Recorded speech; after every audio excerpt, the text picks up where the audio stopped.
Marcos Santos, eu sou professor de Biologia, sou formado também em Biomedicina e eu vou lecionar para vocês a disciplina de Gestão Ambiental, tudo bem? Então vamos começar aí a nossa primeira aula falando em que consiste a gestão ambiental. Então olha só, aí está falando para vocês nesse primeiro slide que é o conjunto das diretrizes, das atividades que a gente vai fazer em prol ao meio ambiente. O que eu vou tomar de tomada de decisão, o que eu vou fazer para pensar em causar menos dano ao meio ambiente ou até mitigar, extinguir os danos causados ao meio ambiente. Mas, para eu ter uma boa gestão sobre o meio ambiente, eu preciso saber o que é meio ambiente, não é mesmo? Então vamos entender aqui primeiro um conceito aí básico sobre meio ambiente. Então, olha lá, é o conjunto das condições, leis que influencia, né, que sofre interações físicas, químicas, biológicas, social. Então, galera, meio ambiente é a parte aqui, ó, em que todas as coisas vivas aí não vivas existem, tá? Então a gente vai ter dois tipos aí de meio ambiente. A gente vai ter o meio ambiente aí, o artificial, que é aquele produzido pelo homem, como você está vendo aí na imagem. A gente vai ter o meio ambiente natural, que é aquele que a gente encontra normalmente, que é produzido aí pela nossa natureza, tá ok? Então aqui a gente está falando de ordens físicas, químicas e biológicas, tudo bem? Que vai englobar tudo isso daí. Ecossistema. O que é a definição de ecossistema? A gente vai ter dois tipos, né? A gente vai diferenciar o ecossistema de biótico, que são todos os seres vivos que vivem ali, e os abióticos, são aqueles que não possuem vida, como por exemplo um pH de uma água, as condições climáticas são fatores que compõem um ecossistema, mas é considerado abiótico, porque ele não possui vida, tudo bem? Então, biótico são os seres vivos envolvidos naquele ecossistema, e abiótico são aquelas questões que não envolvem propriamente um ser vivo, mas influenciam nele, como por exemplo ali o clima, a temperatura, o pH de uma água, a condição de luz que chega ali, tudo isso são fatores abióticos, ok? E compõem um ecossistema. Então olha só, galera, aqui é aquilo que a gente conversou agora, né? Componentes bióticos e abióticos. Aí começa a surgir aqueles nomes que vocês devem adorar, né? Em biologia, em ciência, em alguns casos em química, né? Olha os nomezinhos ali, ó. Organismos dentro de bióticos, né? Aqueles que possuem vida, né? Organismos produtores. Aí tá entre parênteses aquele nome lindo e maravilhoso chamado autotróficos, né? Ou autótrofos, como muitos conhecem. Galera, organismos produtores entendam como sendo os vegetais. Eles produzem energia, né?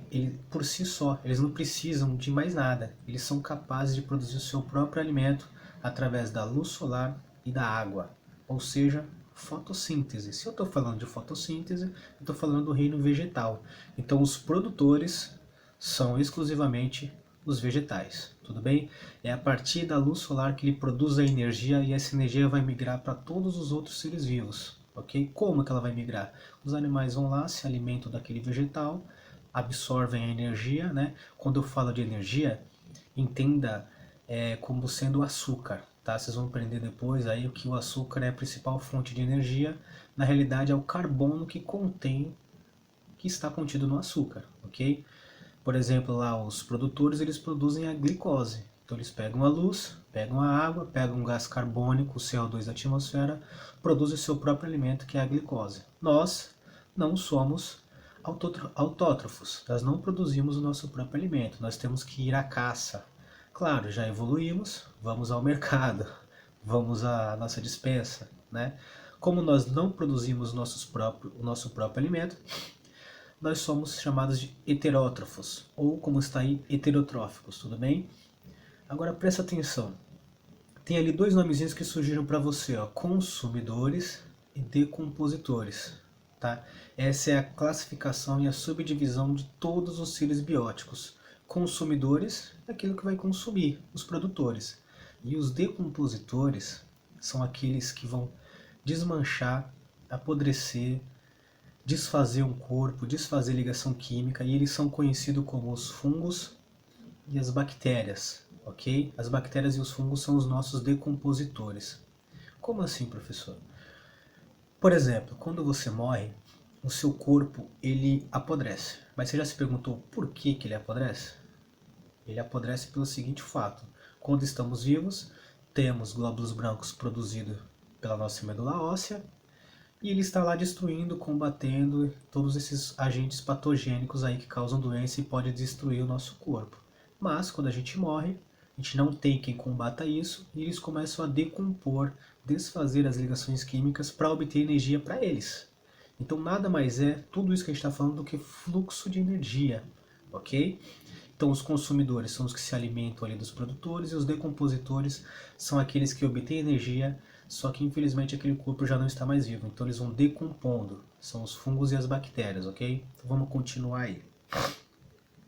Olha só, é um pouquinho de noção de cadeia alimentar, fluxo de energia passando entre as espécies, aí, entre os níveis tróficos aí. Então, por exemplo, a gente está vendo aqui ó, que as plantas, a gente já sabe que são os produtores.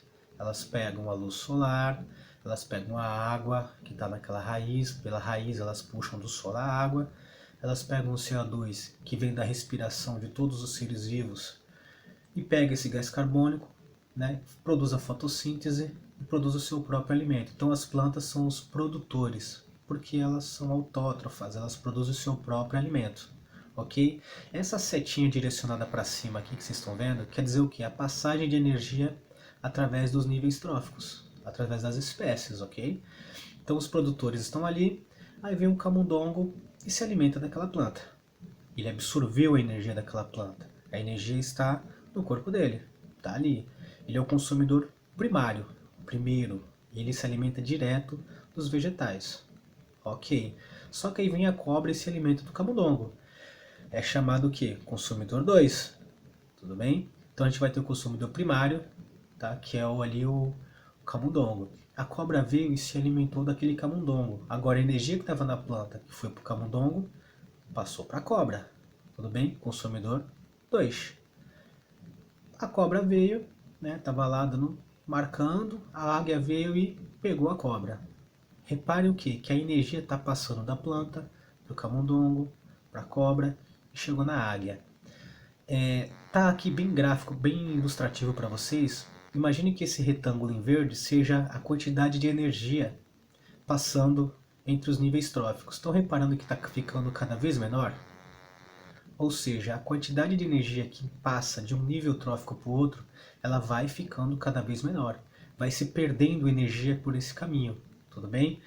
Isso é importante a gente entender, então, que tudo basicamente vai ser energia. Tá? Então, a passagem de energia através dos níveis tróficos aí. Isso é chamado de cadeia alimentar, porque tudo é energia. Daqui a pouco a gente vai falar um pouquinho sobre isso, vocês vão entender aí quais são as leis que regem, né, toda ligação química que é desfeita vai liberar energia e essa energia mantém os corpos funcionando, tá? Então vamos dar continuidade aí. Isso foi a cadeia alimentar. Aí está mostrando para vocês aquilo que eu já expliquei. Então tá ali o sol fornecendo energia, a planta produz fotossíntese, então ela é o produtor. O animal vem, se alimenta daquilo, tá? Dos produtores, absorve aquela energia, então ele é o consumidor. Tá? Deixa eu voltar ali. Ele é o consumidor, tá aqui. Aqui os decompositores vão agir onde? Ou nas fezes aqui, como está mostrando os animais, aquela energia que foi liberada através das fezes, ou quando esse animal morrer, ele vai se decompor. E quando o animal, quando ele sofre a decomposição, ele vai acabar virando nutriente também para o solo, para novamente os produtores conseguirem fazer a fotossíntese. Então a gente tem um ciclo aí, tá? É um ciclo da cadeia alimentar, a energia passando através dos níveis tróficos. Então vamos lá, aqui é uma noção, só para vocês terem uma ideia desses nomes lindos e maravilhosos que surgem, do micro para o macro, de organização atômica até a biosfera, que é o nível máximo que engloba tudo que existe aqui no nosso planeta. Então vamos lá, ó. Átomo, eu não sei se vocês têm noção do que é átomo, mas pensa o seguinte: tudo que existe é feito de átomo. Se existe é porque tem átomo montando aquilo, tudo bem? Então os átomos, imagina que são a menor parte, né, para construir tudo. Então se uma parede é feita de blocos, né, tudo que existe vai ser feito de átomos montando tudo. É como se fosse um brinquedinho do Lego, tá ok? Esses átomos, quando se juntam, eles vão formar moléculas, ok? Que são as ligações químicas que os átomos estão fazendo, formando moléculas. Essas moléculas vão formar os órgãos das células, só que é tão pequenininho que a gente vai chamar de organela. Tudo bem. Formam as células. Então as organelas formam as células vão se organizar, vão formar o tecido. Como assim tecido? Tecido muscular, tecido ósseo, enfim. Os tecidos vão formar os órgãos, coração, pulmão, osso, pele, o maior órgão do corpo humano. Esse órgão vai formar sistema respiratório, né, sistema sanguíneo, enfim, que vai formar um organismo, população, está mostrando aqui para vocês o que é a população, né, dentro de um contexto geral aí, população, tá ali, eu não estou conseguindo estar aqui, apareceu, a população está dentro de algo que é bem maior do que ela é só uma parte, tudo bem? Depois a gente vai formar as comunidades, relação entre as mesmas espécies, então a gente tem a comunidade, se tem tudo entre a mesma espécie eu vou chamar de comunidade. Essa comunidade vai pertencer a um ecossistema, tudo bem? E esse ecossistema vai estar dentro de algo que é bem global, bem geral, que eu vou chamar de biosfera, ok? Então esses são os níveis de organização, do menor para o maior, ok? Então vamos continuar. Galera, a gente está tendo essas noções, né, de meio ambiente, tá? E a gente também vai ter que falar um pouquinho sobre impacto ambiental. Então, qualquer alteração que sofresse meio ambiente, seja ela no aspecto físico, químico, biológico, eu vou considerar um impacto ambiental, tá bom? Aqui está falando sobre a mata ciliar na apostila de vocês. Por que está aqui junto com o impacto ambiental? Porque é bem comum os rios eles terem essa formação aqui, ó, de vegetação em torno do leito, tá? Do seu leito. Porque conforme esse rio vai passando, essa vegetação fortalece o solo que está ali do lado e impede o assoreamento. O que seria esse assoreamento? A própria areia se decompondo e se desmanchando nas margens e impedindo a passagem da água. Ela vai criando uma barreira, tá? Porque está sofrendo assoreamento. Então tá no nosso Código Penal, existe aí, né, nas nossas leis a proteção à mata ciliar. É lei, tá? Tá lá, a gente já vai falar sobre isso. Tem que ter a mata ciliar para esse leito do rio passar tranquilamente, não sofrer o assoreamento e ele deixar de existir. Ok? Então a destruição da mata ciliar é um impacto ambiental. Eu estou causando uma alteração ali naquele local. Ok? Então olha só, também fala muito aí no material didático de vocês sobre desenvolvimento sustentável. Essa é a palavra do momento, do nosso século, né? Basicamente é você utilizar os recursos que o planeta fornece, só que sem destruir, sem levar à extinção aquele recurso.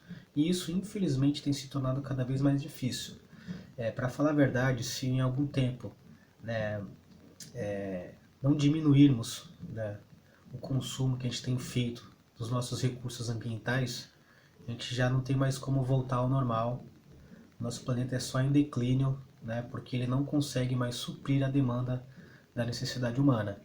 Então, o desenvolvimento sustentável nada mais é do que utilizar o recurso, mas deixar que as outras gerações também utilizem esses recursos. Eu não preciso destruir tudo nessa geração, ok? Só que, infelizmente, é uma luta aí que a gente está perdendo, e perdendo feio. A gente está destruindo o nosso querido planeta, ok?